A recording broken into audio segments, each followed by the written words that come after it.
আসসালামু আলাইকুম ওয়া রাহমাতুল্লাহি ওয়া বারাকাতুহু। এই দুনিয়াতে আমরা করি বেঈমানি, কারো ফসল আমরা দাড়ি পাল্লে ওজন করে করি ধোকাদাড়ি। একদিন আমায় হিসাব কিতাব দিতে হবে আল্লাহর কাছে।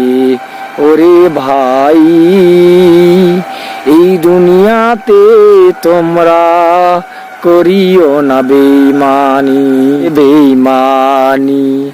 ওরে ভাই, তুমি এ কাম করিও না, আল্লাহর কাছে তোমাকে হিসাব দিতে হবে।